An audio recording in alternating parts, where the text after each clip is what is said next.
Hello and very warm welcome to all the students, and today we are going to start a new chapter which name is Madam Rides the Bus.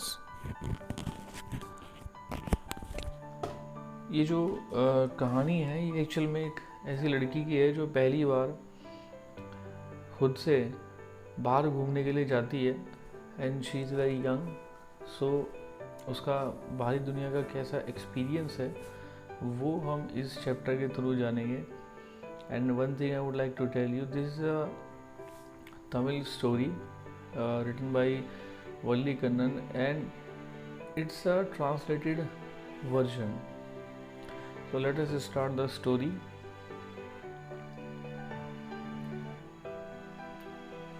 This is part 1. There was a girl named Villamai who was called Veli for short. She was 8 years old and very curious about things. Her favorite pastime was standing in front doorway of her house, watching what was happening in the street outside. There were no playmates of her own age on her street, and this was about all she had to do. ये कहानी एक ऐसी लड़की की है जिसका नाम villa मई है, जिसको शॉर्ट में वेली कहा जाता था.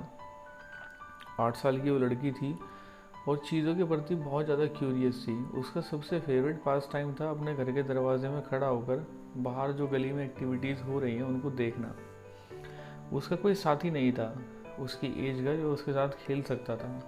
सो साथियों की कमी की वजह से उसको यही सब करना होता था. But for valley, standing at the front door was every bit as enjoyable as any of the elaborate games other children played. Watching the street gave her many new unusual experiences.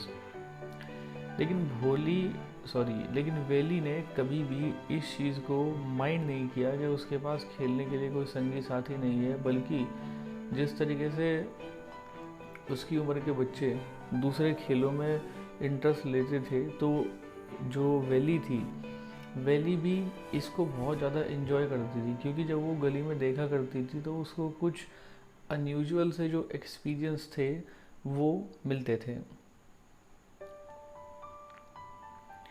The most fascinating thing of all was the bus that traveled between her village and the nearest town.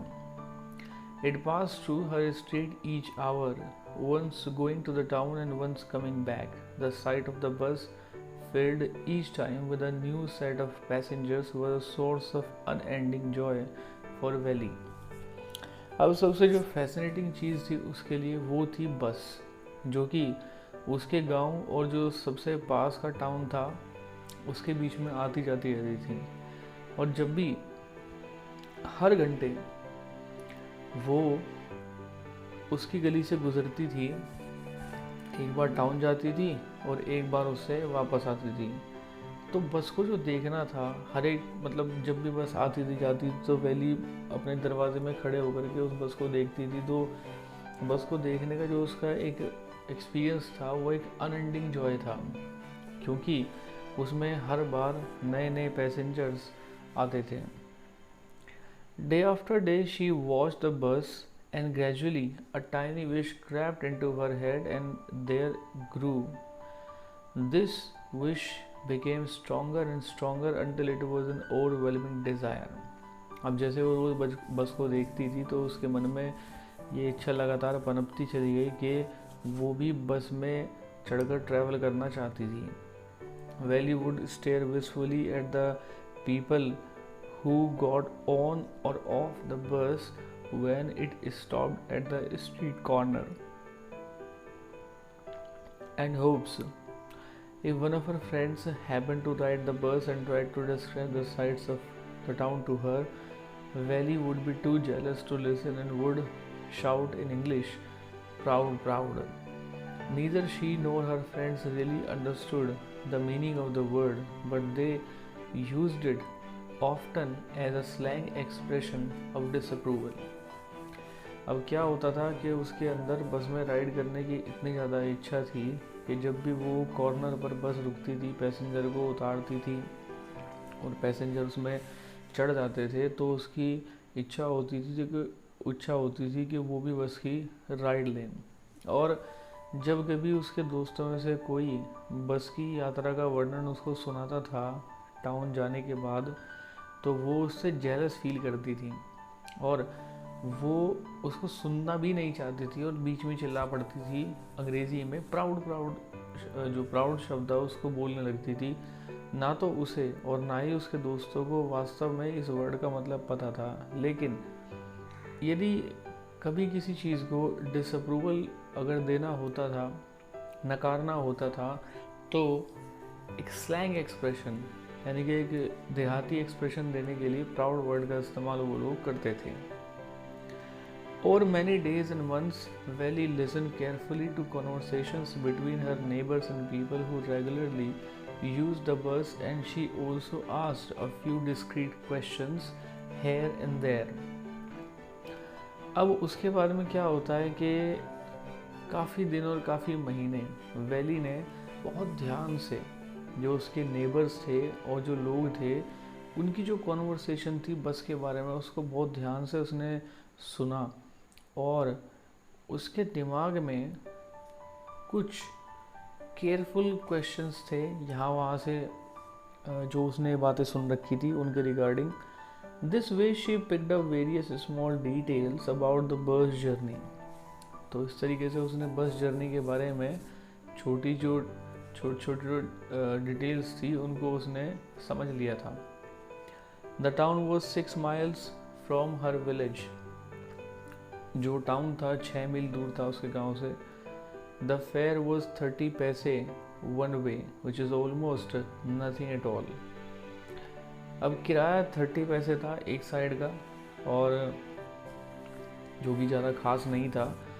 She heard one well dressed man से but to valley who scarcely saw that much money from 1 month to the next. It seemed a fortune. तो ये जो किराया था कोई ज़्यादा नहीं था। वेली ने इस बात को कहते हुए सुना था किसी अच्छे व्यक्ति के मुंह से, जिसने अच्छे कपड़े पहन रखे थे, तो उसके मुंह से इसने इस बात को सुना था। लेकिन जहाँ तक वैली की बात है तो ये जो 30 पैसे थे वो उसने मुश्किल से ही अपनी लाइफ में देखे थे, क्योंकि एक से दूसरे महीने निकल जाते थे लेकिन इतना पैसा उसने कभी देखा नहीं था। ये एक तरह से फॉर्चून की तरह था, कोई खजाना उसके हाथ लग गया हो उसके लिए ये पैसा उतना मायने रखता था। The trip to the town took 45 minutes. On reaching town, if she stayed in her seat and paid another 30 paise, she could return home on the same bus. This meant that she could take the 1 o'clock afternoon bus, reach the town at 1:45 and be back home by about 2:45. अब क्या होता है, ये जो journey थी उसके गांव से और टाउन की, इसमें लगते थे 45 मिनट्स। टाउन पहुंचने के बाद अगर वो अपनी सीट में ही रह जाती है और वापसी का किराया दे देती है तो वो अपने घर सेम बस से वापस आ जाएगी।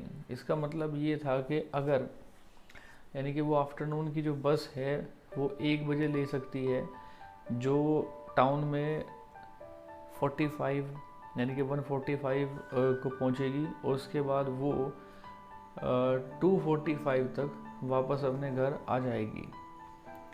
On and on went her thoughts as she calculated and recalculated, planned and replanned. तो ये सारी चीज़ें उसके दिमाग में चलती रही, वो हर चीज़ को कैलकुलेट, रिकैलकुलेट, प्लान, रिप्लान वो करती रही।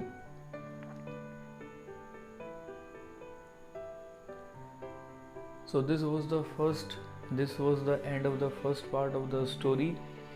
And will she able to ride on a bus? And what will happen next, we will come to know in our next part of the story. Till then, thank you very much.